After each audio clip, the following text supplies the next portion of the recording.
Hola a todas y todos, bienvenidos, bienvenidas a esta videocolumna en el canal del amigo Jesús Escobar Tovar.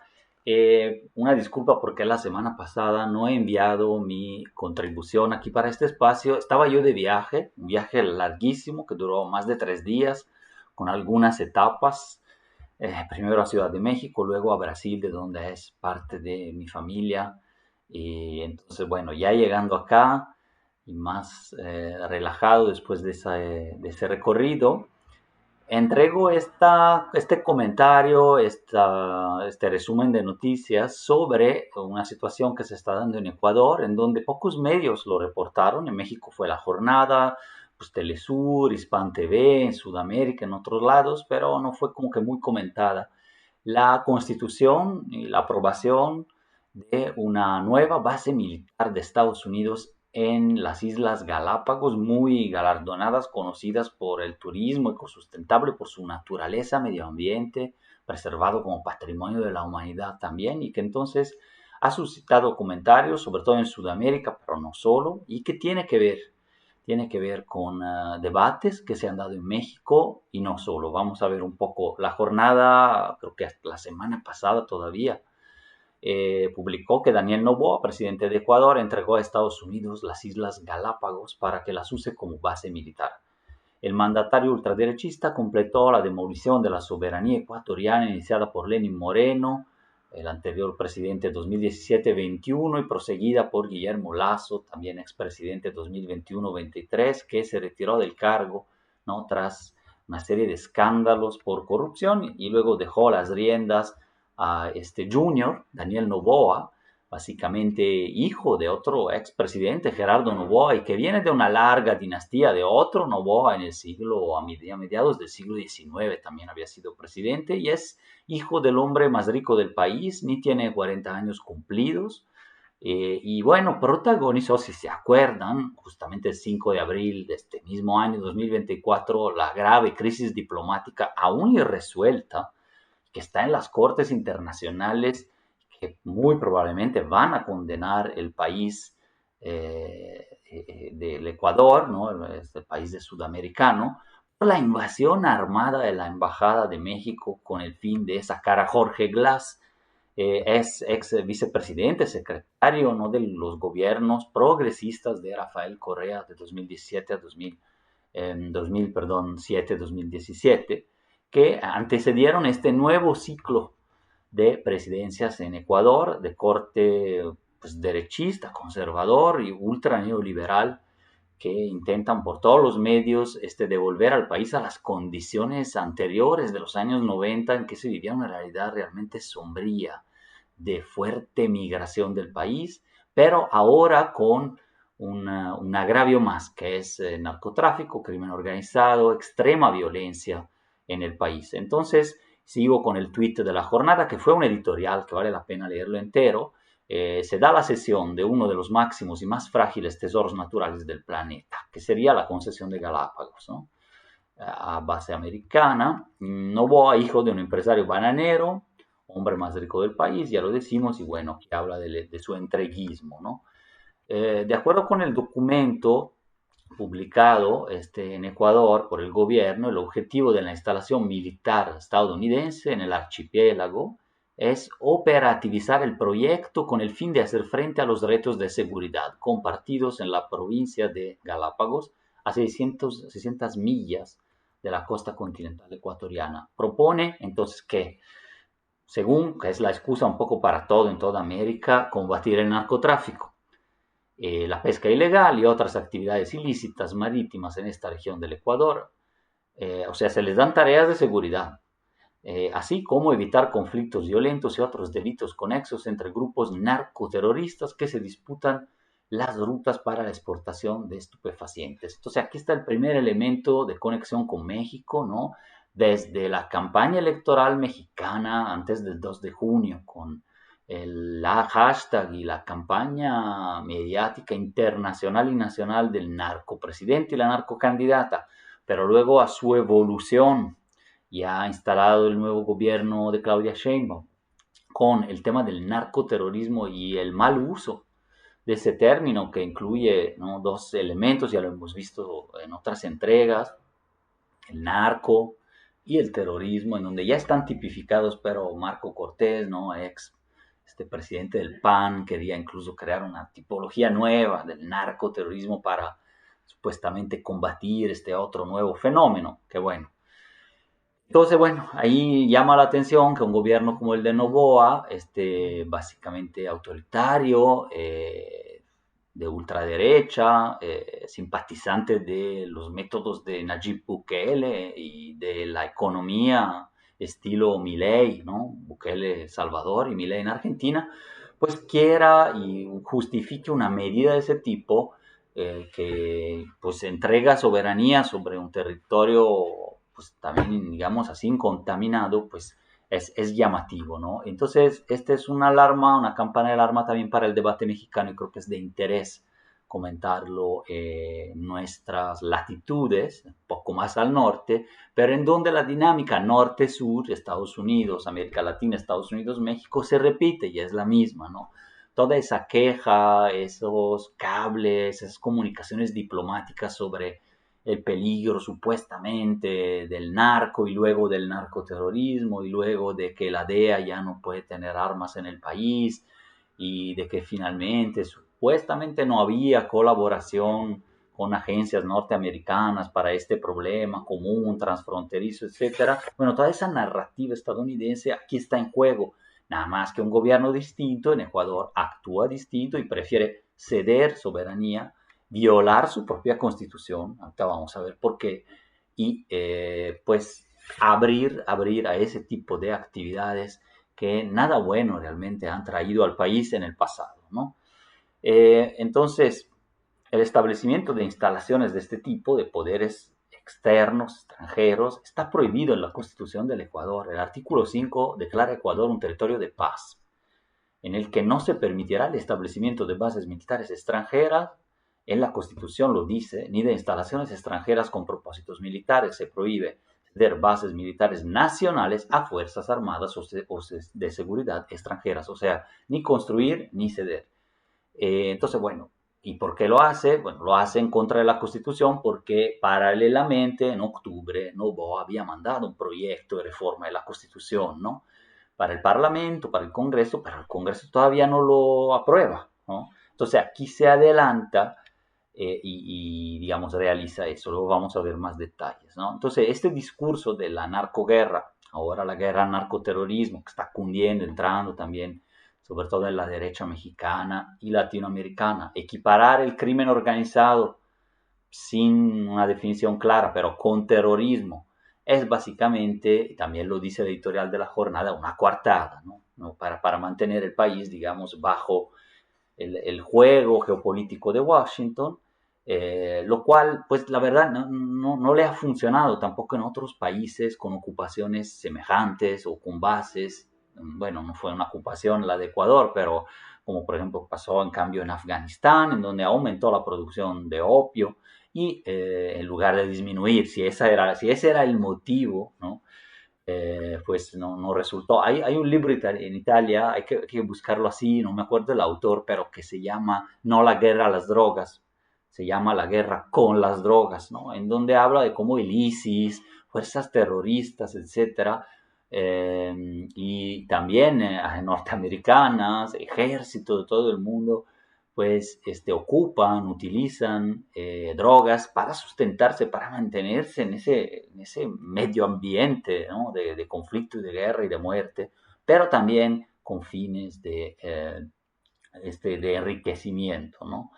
Bueno, eso en Ecuador no funcionó tampoco, porque lo mismo se había aplicado y se había promovido cuando se instaló la base estratégica de Manta en la costa del Pacífico, en el centro de la costa, ¿no? El propósito era la intervención militar, básicamente para apoyar operaciones en Colombia, ¿no? Que luego son terrorismo de Estado, básicamente perpetradas por el expresidente Álvaro Uribe en su, ahí sí, guerra contra el narco, que también la mezclaba a la guerra contra la guerrilla, le llamaba también de narcoterrorismo sin definir exactamente, y ahí podía entrar todo. guerra contra los pobres, contra los desechables, operaciones urbanas, operaciones rurales y finalmente una carrera armamentista y militarista que llevó al país a mayores tasas de violencia y muy lejos de la paz. Entonces ya sucedió también en el mismo Ecuador eso, con la base de Manta, que fue cerrada justamente por Corea. Duró esa base más o menos unos 10 años, que era el acuerdo inicial, y Corea en el 2009 básicamente ya suspendió sus operaciones, funcionó del 2009 al 19 y no apoyó básicamente la problemática, si quieres, de la violencia y del narcotráfico, ¿no? Entonces no resultó, pero claro, sí redituaba una presencia geopolítica importante con fines de intervención en los países andinos, ¿no? Que era un poco la aspiración estadounidense y que mantiene con bases en otros países, ¿no? También como Colombia. Entonces esa fuera la época de Jamil Mahuad, presidente del 98 al 2000 en Ecuador. ¿Qué hubo en esa época también? Base militar en Manta y en el 2000 la dolarización de la economía, que fue otra renuncia grande de soberanía nacional con fines de supuestamente estabilizar de alguna manera la parte monetaria interna. Después llegó el papá del actual presidente, Gerardo Noboa, papá de Daniel Noboa. Nada más gobernó 3 años. Todos los 90 fueron marcados por crisis, inestabilidad, desplazamientos, emigración forzada a otros países, especialmente a Italia, España, Europa, además de Estados Unidos, de todo el Ecuador, básicamente. Y gran inestabilidad debido a políticas excluyentes, neoliberales. Después llega Lucio Gutiérrez, no duran más de 2 años estos presidentes, ¿no? Alfredo Palacio hasta el 2007 y entra una propuesta de revolución ciudadana de Rafael Correa que dura 10 años y la verdad transforma no solo la economía, la sociedad del país, introduce el buen vivir indígena, ¿no? El buen vivir andino como parámetro de vida de desarrollo distinto al desarrollo occidental industrial, ¿no? Completamente así. Por 10 años lo introduce en la Constitución, entre otros logros, ¿no? De la Revolución Ciudadana en términos de pobreza, de desigualdad, de mejoras también a la seguridad, con sus contradicciones, ¿no? Como muchos gobiernos de la época, de la oleada rosa, le llamaban ahí, pero en el sentido de más roja que rosa, ¿no? Oleada progresista en los primeros años 2000, gobiernos llamados también post-neoliberales que pretendían superar al menos algunas contradicciones graves del neoliberalismo. Muchos lograron en parte ese acometido, también el de Rafael Correa con sus problemáticas de extractivismo, ¿no? De conflictos también con el mundo indígena y otros sectores sociales, un gobierno que fue quizás hasta más socialdemócrata y keynesiano, es decir, de expansión del gasto público y redistribución, que propiamente socialista o socialista del siglo XXI, ¿no? Que era la corriente de Venezuela y de Hugo Chávez. Entonces, un gobierno intermedio en ese sentido, pero seguramente con resultados positivos, que iba a seguir en esa senda con Lenín Moreno, elegido en el 2017, sucesor y vicepresidente también de Rafael Correa, pero que dio un giro totalmente a la derecha por sus 4 años de mandato, que sí lo completó y dio entrada a otros gobiernos inestables y corruptos. El de Guillermo Lasso, apenas 2 años, ni siquiera enteros, y finalmente sale por escándalos de corrupción como ya dijimos, y entra Daniel Noboa, que también desata esa famosa crisis con México, ocupando su embajada de manera armada el 5 de abril de este año para sacar de ahí a Jorge Glass, ex integrante también del gobierno y del entorno de Rafael Correa, prácticamente un exiliado político en la embajada mexicana y violando todas las reglas, los convenios de Viena sobre sedes, la inviolabilidad de la sede diplomática, pues mandan policía militares, de ahí lo sacan, todavía están peleando México, probablemente va a ganar, pero tarda años en las cortes internacionales sobre ese caso, ¿no? Entonces, bueno, más bien lo que generaron esas bases ahí, en la experiencia anterior, fueron fenómenos de explotación sexual, gentrificación y encarecimiento de la vida para los habitantes de la ciudad de Manta, la detención de migrantes, el hundimiento de barcos y como sucede en el Mediterráneo, en las costas al sur de Italia, de Francia, Grecia, ¿no? Entonces, violar derechos humanos, básicamente, ¿no? Entonces, esas son las bases. En Italia, quiero abrir un paréntesis acá. Es uno de los países con más bases americanas. En ese sentido, el tema me sensibiliza. Por eso lo quise traer a colación, por su nexo ahora con toda la presión que hay hacia México a que colabore, a que deje entrar, que la colaboración estadounidense, en parte está bien, la colaboración internacional es necesaria, pero desde la paridad de condiciones y el respeto recíproco, ¿no? Entonces, en Italia hay 120 bases de la OTAN, que es la Alianza Atlántica, ¿no? Pero básicamente a disposición del ejército estadounidense, ¿no? Se dice que son 120 bases de facto americanas. Son de 6 tipologías, 4 propiamente son bases, ¿no? Las primeras de los años 50 son de Estados Unidos, están concedidas con control italiano, pero el control militar y de equipamientos es de Estados Unidos. 2 bases de la OTAN gestionadas por la OTAN. Luego hay bases de propiedad italiana y gestión italiana, pero a disposición de la OTAN, le hace Estados Unidos. Y a estas hay unas a comando compartido entre Italia, Estados Unidos y la OTAN. Y finalmente también hay otro tipo, las bases secretas. Hay como 20 bases secretas que se sabe de su existencia, pero su posición, ubicación no es publicada, no es notoria por razones de seguridad. Luego hay 105 estructuras en toda Italia de centros de investigación, depósitos, polígonos de capacitación, adiestramiento, estaciones de telecomunicación, antenas, radares en todo el territorio nacional. Entonces están esas 6 tipologías. Italia es el país europeo con más bases militares de Estados Unidos y la OTAN. 120 dijimos, más todo lo demás.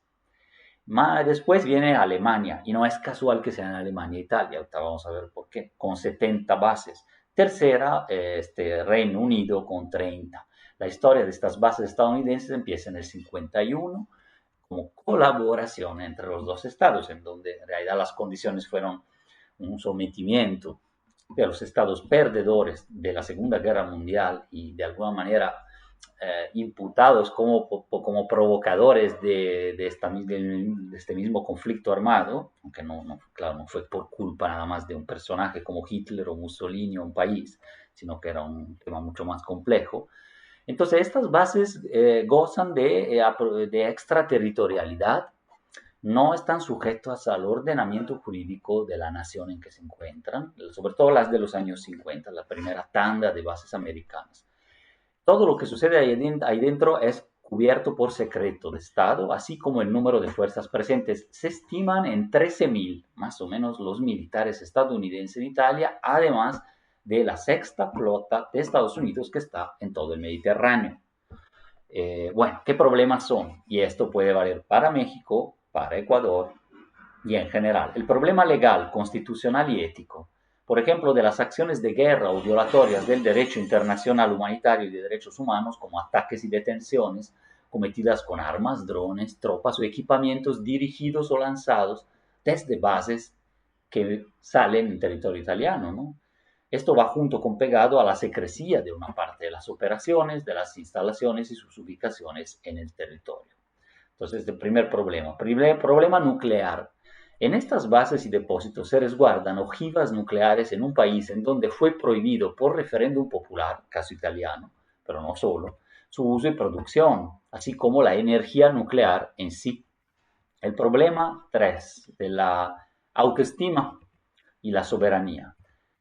Italia y la mayoría de la OTAN son países que no son aliados o socios como se dice de Estados Unidos, son más bien satélites imperiales, perdedores de la Segunda Guerra Mundial, insertados en la esfera de influencia americana con pocos márgenes de maniobra internacional y geopolítica, o sea, están en un régimen de soberanía limitada, aunque se diga otra cosa, que todo es por voluntad propia. Italia representaba una de las fronteras más calientes de la cortina de hierro durante la Guerra Fría, por ejemplo. Tenía el Partido Comunista más amenazante e importante para Occidente y combativo de toda la Europa occidental. Otras 2 razones por las cuales se justificaba la presencia estadounidense masiva en su territorio. 4. Problema de los incidentes internos. Por ejemplo, las bases, por ejemplo, la de Sigonella en Sicilia, y la cerca de la región de Trentino, en el norte de Italia, ¿no?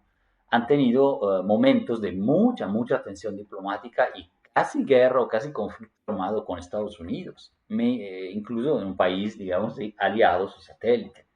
Eh, Hubo una crisis en esta base de Sigonella, en la región de Sicilia, ligada a un barco en donde pues, secuestradores palestinos se habían llevado a ciudadanos americanos, uno había resultado muerto en 1985 y finalmente el gobierno italiano se opuso con todo a que la jurisdicción de ese barco que ya había llegado a tierras italianas en Sicilia fuera manejada por Estados Unidos, ¿no? Y entonces quisieron procesar ahí mismo en Italia a los palestinos y con ese tema y estaban más dispuestos a una negociación que los americanos en ese campo, ¿no? Entonces hubo una crisis diplomática tremenda y ese porque intervinieron en ese aeropuerto militares americanos que estaban en las bases ahí, o sea, sí pueden, van a intervenir en una parte de la base que era la parte de base de competencia italiana, ¿no? Por ejemplo.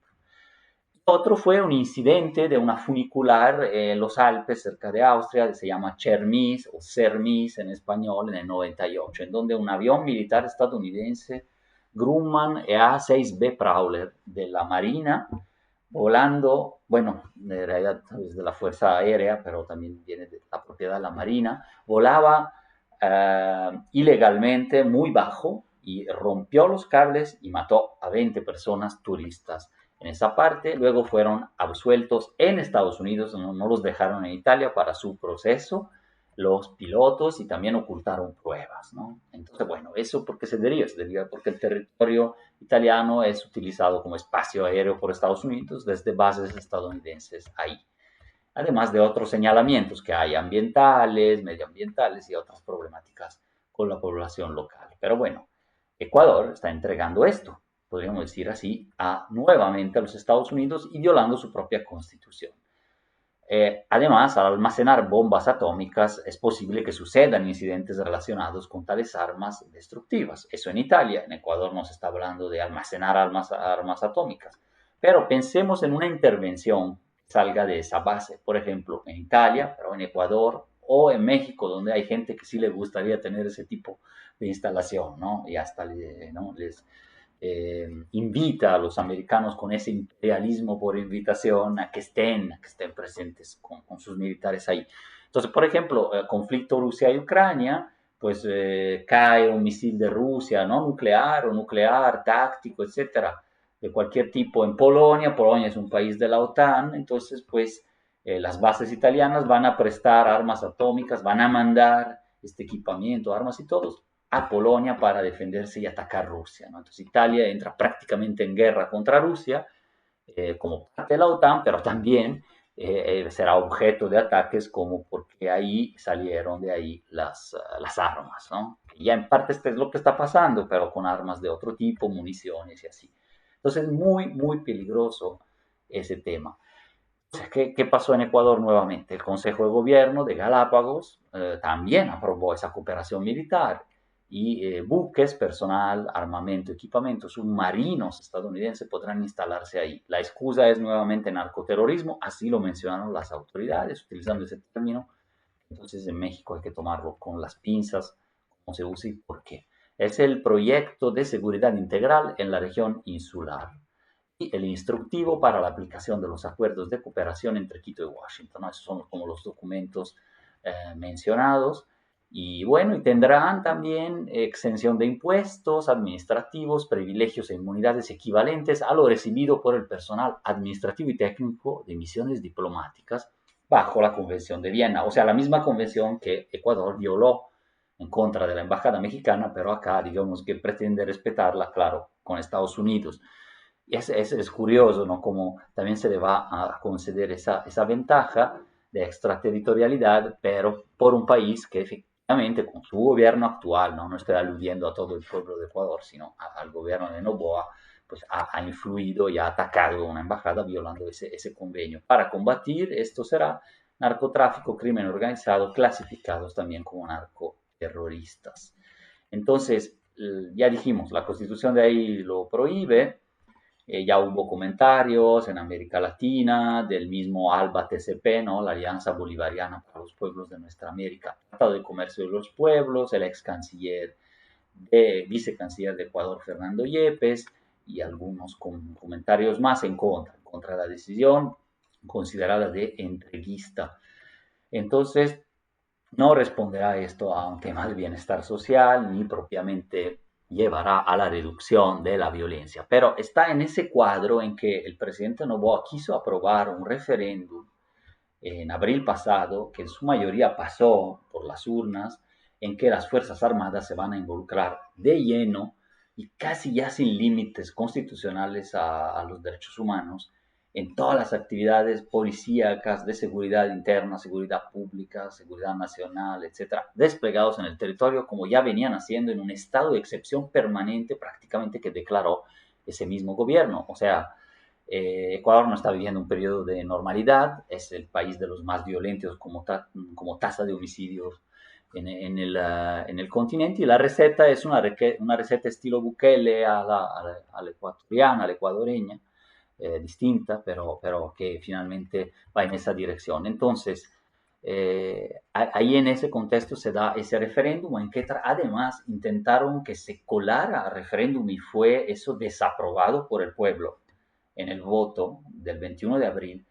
Querían poner contratos más flexibles, precarizadores del mundo laboral, como el contrato por horas y también el arbitraje internacional para casos de conflictos comerciales, administrativos, financieros en el país, que eran dos cláusulas que claro que durante el correísmo, durante el gobierno de Rafael Correa, etcétera, no hubieran sido modificadas, ¿no? Sino que son más de defensa, tanto del tema de la supremacía constitucional nacional para poder decidir de ciertos contenciosos, pero y sobre todo el tema laboral, ¿no?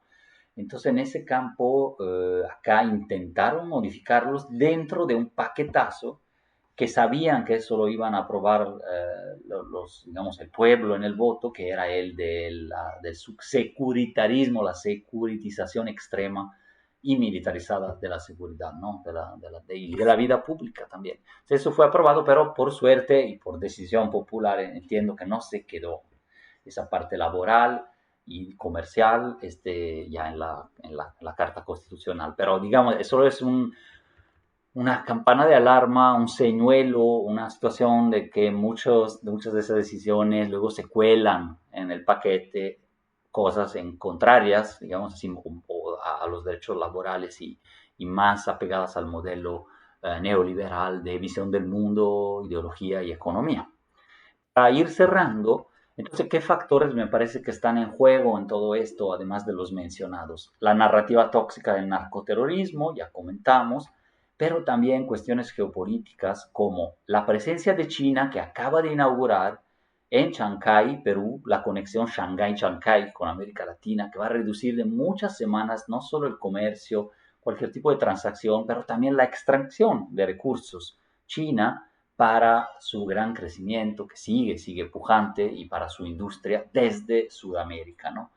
Claro, es otra potencia, es otra forma de injerencia también, que hay que considerarla también así, pero el hecho de poder colocar una base ahí, además de combatir supuestamente narcotráfico y migración, que son las obsesiones estadounidenses, con un poco de sazón de narcoterrorismo o de migrantes como terroristas para unificar el discurso. Está llegando Trump, que también habla su entorno, ¿no? Y él en esos términos, pero también realmente a nivel geopolítico es ponerle ahí también otro bloqueo, otra respuesta a China que abrió el puerto más importante de América del Sur, lo acaba de abrir ahí. Y claro, también hubo comentaristas, análisis geopolíticos que dicen que ese puerto puede alojar buques de guerra, puede alojar eventualmente hasta la Marina China. No lo está haciendo, pero digamos, es un puerto que potencialmente puede constituir una base militar en algún momento importante en caso de conflicto armado, ¿no? Entonces, bueno, ese es otro tema. Y finalmente, el hecho de que la estación china, un poco más lejos, ¿no? En el Cono Sur, en Argentina, durante la época de Kirchner, de Néstor y de su ex esposa, ¿no? De Fernández, Cristina Fernández, concedieron una pieza clave que se le llama la guerra de los satélites, ¿no?